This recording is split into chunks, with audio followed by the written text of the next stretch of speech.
The sun dipped below the horizon, painting the sky in fiery hues of orange and pink as David cursed under his breath. His luxury sedan was pulled off to the side of a narrow country road, its rear tire as flat as his mood. David Carlyle wasn't the kind of man who dealt with inconveniences well. A sharp-suited business tycoon with a reputation for ruthless efficiency, his life revolved around meetings, acquisitions, and closing deals. The concept of downtime was foreign to him.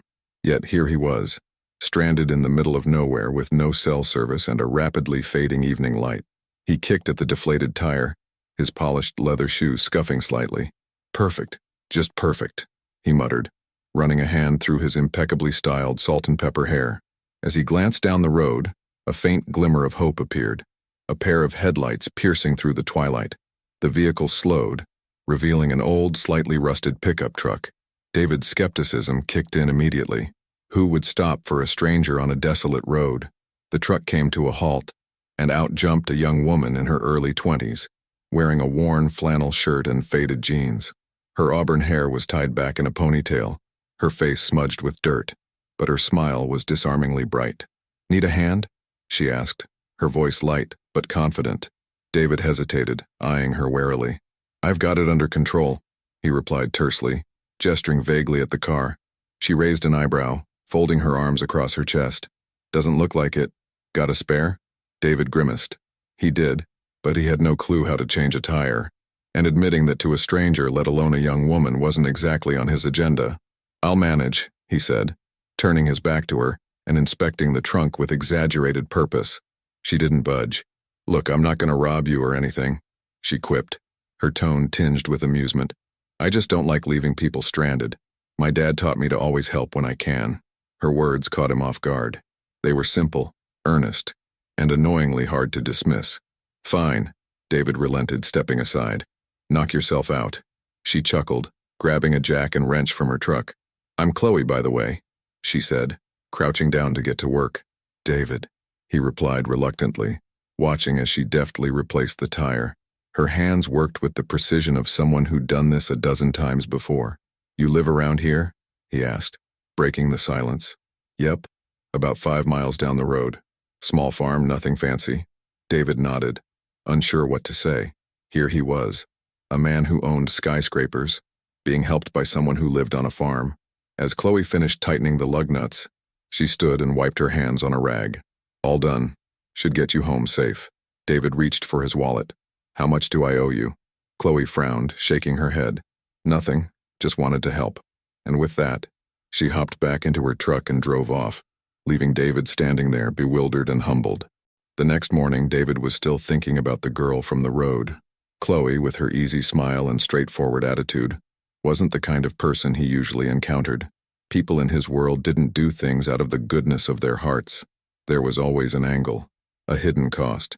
He brushed the thought aside as he sipped his espresso and scanned through emails on his tablet. He had a flight to New York in a few hours for a major business deal, and he couldn't afford to be distracted. Just as he was about to reply to an urgent message, the sound of tires crunching on his gravel driveway made him look up. David's house, a sprawling modern estate surrounded by perfectly manicured lawns, wasn't the kind of place that got unannounced visitors. Curious and slightly annoyed, he walked to the front window.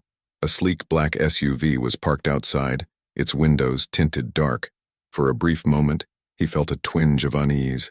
Who would show up like this, uninvited? The driver's door opened and a young boy, no older than 10, stepped out. He was thin, with messy brown hair and a face that spoke of both innocence and determination. He carried a small backpack slung over one shoulder. David frowned. A child. Here? Alone? He opened the door just as the boy reached the front steps. "Can I help you?" David asked, his tone sharper than he intended. The boy stood his ground, looking up at him with big, curious eyes. "Are you the man my sister helped yesterday?" David blinked. "Sister?" Then it clicked. "Khloe." Yes," he replied, taken aback. "And you are?" "I'm Lucas," the boy said matter-of-factly. "Khloe told me about you. She said you were stuck on the road, so she helped you." David nodded, still confused. "Right. Is Khloe with you?" Lucas shook his head. "Nope. She's working on the farm. I came to talk to you myself." David crossed his arms, leaning against the doorframe. "About what?" Lucas hesitated, glancing at the ground before meeting David's gaze. You seemed sad. Khloe said you didn't smile once. I thought maybe I could help. The words hit David like a slap. A child he'd never met had come all this way because he thought he looked sad. It was so absurd, so unexpected, that David didn't know whether to laugh or shut the door. I don't need help, David said curtly. But thanks for your concern. Lucas didn't budge. Everyone needs help sometimes. That's what Khloe says. And I think she's right. David sighed, running a hand down his face. Look, kid, I appreciate it, but I'm fine. Really? Lucas tilted his head, studying him. If you're fine, then why do you look so tired? Khloe says people who work too much forget how to be happy. Is that true? David stared at the boy, caught off guard by his directness. Who was this kid? And why was he making him question his entire existence at 9 a.m. on a Tuesday? Okay, Lucas, David said, attempting to regain control of the conversation. I'm not sure what you think you're going to accomplish here, but I really don't have time for this. Lucas nodded solemnly. I get it. You're busy. Khloe says grown-ups are always busy, but if you ever want to talk, you can come to the farm. Before David could respond, Lucas unzipped his backpack and pulled out a small jar filled with amber liquid. Here, he said, holding it out. This is honey from our farm. It's the best in the county. Khloe says it makes everything better. David hesitated before taking the jar. It was sticky around the edges, the label handwritten in messy but earnest penmanship. Hilltop Farm Honey. Thanks, David said, his voice softer than he intended. Lucas nodded, satisfied. Okay, bye, Mr. David. And just like that, the boy turned and climbed back into the SUV, waving as it pulled out of the driveway. David stood there for a long moment, staring at the jar of honey in his hand. He didn't know what it was about Lucas's words, or Khloe's insistence on kindness, but something about them lingered. For the first time in years, David felt something crack through the carefully constructed walls he'd built around himself, and he wasn't sure whether to be grateful or terrified. David found himself driving back to Hilltop Farm 2 days later. He told himself it was to clarify a few things, to make sense of Khloe and Lucas's motives. But as the farm came into view, he knew there was more to it. He was drawn there, not by obligation, but by a feeling he couldn't quite name. Pulling into the same gravel driveway, David noticed Lucas chasing a chicken across the yard.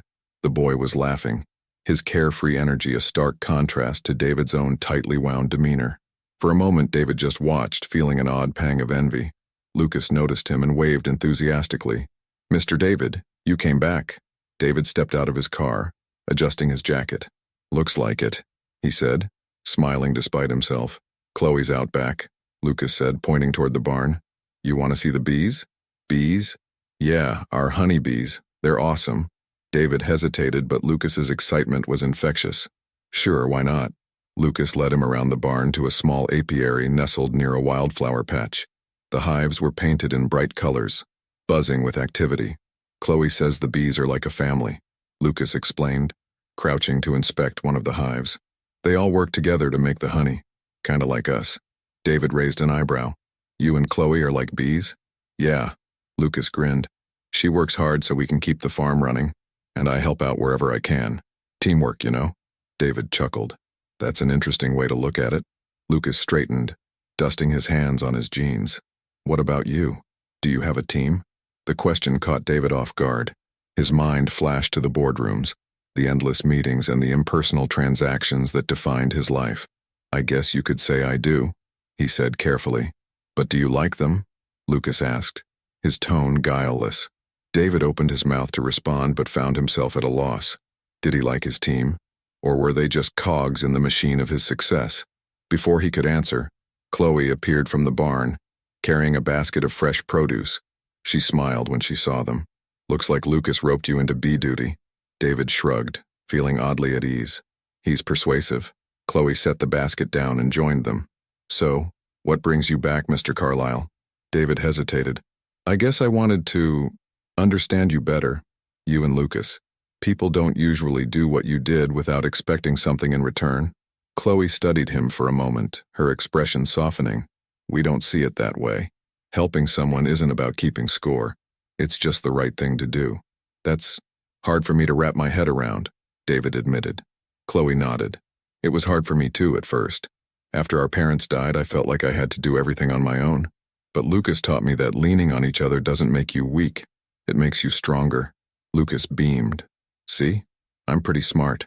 David laughed, the sound surprising him. I'll give you that. Over the next few hours, David found himself staying longer than he intended. Khloe gave him a tour of the farm, explaining how they managed everything from the crops to the bees. Lucas followed them around, chattering about his favorite chores and occasionally breaking into a run to chase after a rogue chicken. At one point, they stopped by an old oak tree with a swing hanging from one of its sturdy branches. Lucas climbed on, and Khloe gave him a push, her laughter ringing out as he shouted for her to go higher. David watched them, a strange warmth spreading in his chest. There was something profoundly simple yet extraordinary about their bond. Despite their struggles, they radiated a joy and resilience that felt foreign to him. Later, as the sun began to set, Khloe invited David to stay for dinner. He hesitated, unused to casual invitations, but Lucas's enthusiasm won him over. The meal was modest but delicious. Fresh vegetables from the garden, warm bread and honey-glazed chicken. They ate at a worn wooden table in the farmhouse kitchen, the air filled with the sound of laughter and clinking dishes. "So, Mr. David," Lucas began, his mouth full of bread, "what do you do for fun?" David blinked, caught off guard. "Fun? Yeah, like hobbies. Do you have any?" David hesitated. "I work. A lot." Lucas frowned. "That doesn't count. Everyone works. What do you do when you're not working?" The question hung in the air, and David realized he didn't have an answer. Work had consumed him for so long that he'd forgotten what it meant to do something purely for enjoyment. "Maybe you should get a hobby," Lucas suggested. "Like beekeeping, it's super cool." Khloe laughed. "Or gardening. We could always use an extra hand." David chuckled, shaking his head. "I'm not sure I'd be much help." "You might surprise yourself," Khloe said, her eyes meeting his. As the evening wore on, David found himself opening up in ways he hadn't expected. He told them about his childhood, growing up in a strict household where success was the only thing that mattered. He spoke of his rise in the business world, the long hours and the sacrifices he'd made. Khloe listened intently, her expression thoughtful. "It sounds like you've worked hard to get where you are, but have you ever stopped to ask if it's what you really want?" David was silent for a moment, her question cutting through him like a blade. He'd spent so long chasing success that he hadn't considered whether it truly made him happy. "I don't know," he admitted. Lucas piped up. "Maybe you need to try something new, like helping people. That's what Khloe says. Helping others makes you feel good inside." David looked at the boy, his earnestness both endearing and unsettling. Could it really be that simple? As David drove home that night, the quiet hum of the engine was filled with his thoughts. The time he'd spent with Khloe and Lucas had shaken something loose in him, something he hadn't felt in years, a sense of connection, of belonging. For the first time in a long time, he found himself wondering if there was more to life than boardrooms and bottom lines. And for the first time, he felt a flicker of hope that maybe, just maybe, he could find out. David sat in his expansive home office, the jar of honey resting on his desk. The golden liquid shimmered in the sunlight streaming through the floor-to-ceiling windows. He'd placed it there absent-mindedly after Lucas's visit, intending to toss it out later, but something stopped him every time he glanced at it. Why had Khloe and Lucas gone out of their way to help him? What did they stand to gain? The question gnawed at him, clashing with everything he knew about people and their motives. In his world, kindness was transactional. You did something because it benefited you. Yet Khloe and Lucas seemed to operate on a different set of rules entirely. David leaned back in his leather chair, running a hand over his face. He was a man who dealt in absolutes, numbers, contracts, strategies. Uncertainty was not his forte, and this whole situation was a mess of contradictions. His phone buzzed, snapping him out of his thoughts. It was Gerald, his assistant. "David, you're late for the investors' call," Gerald said. His tone clipped. "Right. Patch me through," David replied, straightening in his chair. The call began, but David's focus wavered. As numbers and projections were discussed, his mind wandered back to the road, to Khloe crouched by his car, her hands deftly changing the tire. He thought about Lucas, standing on his doorstep with that jar of honey and an audacious offer of help. "David? Are you there?" A voice on the call interrupted his thoughts. "Yes, of course. I'm reviewing the projections," he lied, pulling up the spreadsheet. When the call ended, David closed his laptop and stood, pacing the room. He couldn't shake the memory of Lucas's words. Everyone needs help sometimes. It was a simple statement, but it felt like a direct challenge to his deeply ingrained beliefs. That evening, David went for a walk around his property, hoping the fresh air would clear his head. The manicured lawns and perfectly trimmed hedges, designed to exude success and control, felt oddly sterile. They lacked the warmth and life he'd sensed during his brief interactions with Khloe and Lucas. He stopped at the edge of his property, looking out at the distant hills. For years, he'd poured himself into building his empire, believing that success would bring fulfillment. Yet, standing there surrounded by everything he'd worked for, he felt a gnawing emptiness. The next morning, David's skepticism turned external. He decided to do some research. If Khloe and Lucas were truly as altruistic as they seemed, he needed to understand why. There had to be a reason, something that explained their behavior. He called Gerald. "I need you to find everything you can about a Hilltop farm," he said. "Understood," Gerald replied. "What's the context?" "Just curiosity," David said, not ready to explain further. Within an hour, Gerald called back. "Hilltop Farm is a small family-run operation. They produce honey, fresh produce, and a few other goods. It's run by a young woman named Khloe Hill and her brother Lucas. Their parents passed away a few years ago, and Khloe's been managing the place ever since." David felt a pang of guilt. So Khloe wasn't just a good Samaritan. She was a young woman juggling responsibilities far beyond her years. "Anything else?" he asked. "They're not exactly thriving," Gerald said. "The farm has some debts, but they seem to scrape by. That's all I could find." David thanked him and hung up, his mind racing. The idea of someone struggling financially yet still offering help without expecting anything in return was almost incomprehensible to him. Later that day, David decided to visit the farm. He told himself it was to repay Khloe for her kindness. But deep down, he knew it was more than that. He needed to see for himself what kind of people would offer help so freely. When he arrived, the scene was a stark contrast to his polished world. The farmhouse was modest, with peeling paint and a sagging porch, but it exuded a quiet charm. A garden out front was bursting with vegetables and flowers, and a few chickens wandered the yard. David parked his car and stepped out, feeling out of place in his tailored suit. He spotted Khloe kneeling in the dirt, tending to a row of tomato plants. She looked up, shading her eyes from the sun. "Mr. Carlyle," she said, surprised. "What brings you here?" David hesitated, his usual confidence faltering. "I wanted to thank you for yesterday." Khloe stood, brushing dirt off her hands. "You're welcome, but you already thanked me. You didn't have to come all the way out here. I wanted to repay you," David said, holding out a check he'd written earlier. It was a significant amount, enough to cover their debts and then some. Khloe looked at the check, then back at David, her expression unreadable. "I can't accept this," she said finally. David frowned. "Why not? You helped me, and I want to return the favor." "Helping someone isn't about getting something in return," Khloe said gently. "That's not how my parents raised me." David felt a mix of frustration and admiration. "But you're struggling. Why wouldn't you take help when it's offered?"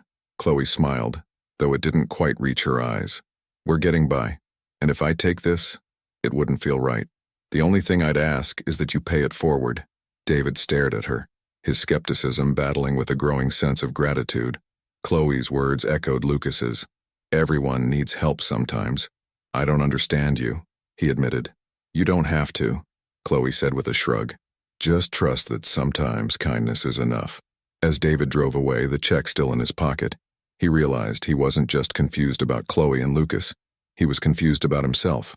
For years, he'd lived by a code of self-reliance and transactional relationships. But now, for the first time, he wondered if there might be another way. That realization left him both unsettled and strangely hopeful. It had been a week since David's dinner with Khloe and Lucas, and he couldn't shake the experience. Every time he sat at his desk or scrolled through endless emails, his mind wandered back to the farm. Khloe's steadfast determination, Lucas's boundless optimism, and the quiet warmth of their home. David wasn't used to being affected like this. He prided himself on his discipline, his ability to compartmentalize, but something had shifted inside him, and he knew he couldn't ignore it. One morning, as he stared at the same spreadsheet he'd reviewed 3 times without absorbing a word, an idea struck him, an idea so uncharacteristic that he almost dismissed it. But then he thought of Lucas's grin, Khloe's resilience, and their unwavering kindness, and he made up his mind. 2 days later, David returned to Hilltop Farm, but this time he wasn't empty-handed. As he stepped out of his car, Lucas came running from the barn. "Mr. David, you're back again." Khloe appeared moments later, wiping her hands on her jeans. She looked surprised but pleased to see him. "David, what brings you by?" David held up a thick envelope. "I have something for you both. Can we talk?" Khloe exchanged a curious glance with Lucas, then nodded. "Sure. Let's sit on the porch." They settled into the weathered chairs on the front porch, the late afternoon sun casting a golden glow over the farm. David placed the envelope on the table between them, his expression serious. "Before I explain, I need you to know this isn't charity," he began. "It's my way of saying thank you, for helping me when you didn't have to, and for reminding me what really matters." Khloe frowned slightly. "David, you don't owe us anything. We were happy to help." "I know," David said, his voice steady. "But you've done more for me than you realize.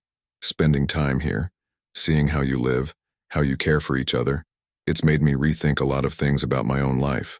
Lucas tilted his head. "Like what?" David smiled at the boy's candidness. "Like how I've been so focused on work that I've forgotten how to really live. Watching you and Khloe, it reminded me of something I lost a long time ago." He turned to Khloe, his expression softening. "You said something that stuck with me. You asked if I'd ever stop to think about what I really want. I haven't, until now." Khloe's eyes searched his face, her usual guardedness replaced by quiet curiosity. "And what do you want, David?" David took a deep breath. "I want to do something meaningful, something that helps others the way you helped me." He pushed the envelope toward them. Khloe hesitated before picking it up and opening it. Inside were several documents and a glossy brochure. Her eyes widened as she read. "What is this?" she asked, her voice barely above a whisper. "It's a trust fund," David explained, "for Lucas's education and for the farm. It's enough to pay off your debts and give you some breathing room to expand or improve things here." Lucas's jaw dropped. "Wait, you're giving us money? Like a lot of money?" David chuckled. "Yes, Lucas. A lot of money." Khloe stared at the documents, her hands trembling slightly. "David, I don't know what to say. This is too much." "It's not," David said firmly. "You've given me something priceless. Perspective. You reminded me that life isn't just about success or money. It's about connection, about doing good where you can." "But why us?" Khloe asked, her voice filled with disbelief. "Because you showed me that kindness can be powerful," David replied. "And because I believe in you, in what you're doing here. This farm, your work, it's important. And Lucas deserves every opportunity to succeed." Lucas tugged at Khloe's sleeve, his eyes shining. "Does this mean I can go to college? Like a real college?" Khloe's eyes filled with tears as she nodded. "Yes, Lucas. It means you can go to any college you want." The boy turned to David, his face breaking into the biggest grin David had ever seen. "You're the best, Mr. David," he shouted, throwing his arms around him in an impulsive hug. David froze for a moment, unused to such unguarded affection. Then, slowly, he hugged Lucas back, a lump forming in his throat. As the initial shock wore off, the three of them sat on the porch talking long into the evening. David explained the details of the trust fund and how it would work, answering Khloe's practical questions and indulging Lucas's excited chatter about his future plans. "Khloe, this isn't just about money," David said at one point. "It's about giving you the freedom to focus on what you love. You've done so much with so little. I can only imagine what you'll achieve with a little help." Khloe nodded, her expression a mix of gratitude and determination. "We'll make it count. I promise." "I know you will," David said with a smile. As the stars began to appear, Lucas ran inside to grab something. He returned a few minutes later with a small jar of honey, the same kind he'd given David during their first meeting. "This is for you," Lucas said, handing it to him. David took the jar, his throat tightening. "Thank you, Lucas. It's the best honey in the county," Lucas said proudly. "Just like Khloe says." David laughed, his heart lighter than it had been in years. "I believe you." Driving home that night, David felt a profound sense of peace. For so long, he'd measured his worth by his achievements, his bank account, and the deals he'd closed. But now he understood that true success wasn't about what you earned, it was about what you gave back. The next day, David made another decision. He called Gerald and instructed him to set up a new charitable foundation, one focused on supporting small family-run farms and rural education programs. "It's time to do something that matters," David said, his voice resolute.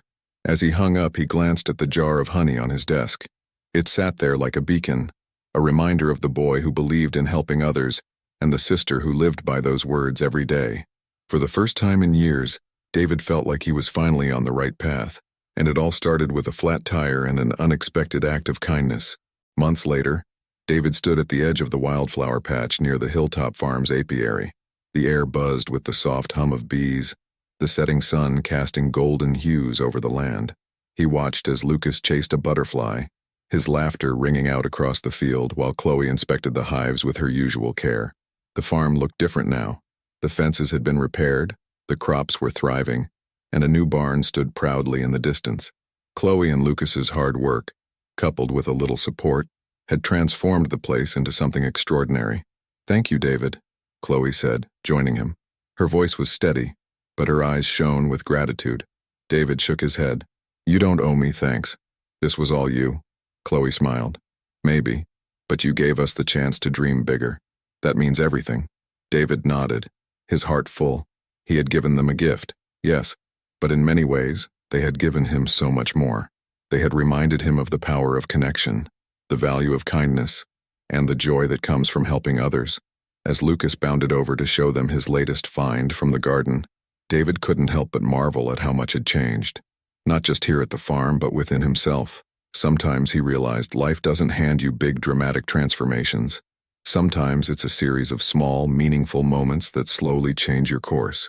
Helping others doesn't just change their lives, it transforms your own. As the three of them laughed together under the fading sunlight, David felt something he hadn't in years, a deep, unshakable sense of hope. And it all started with one small act of kindness.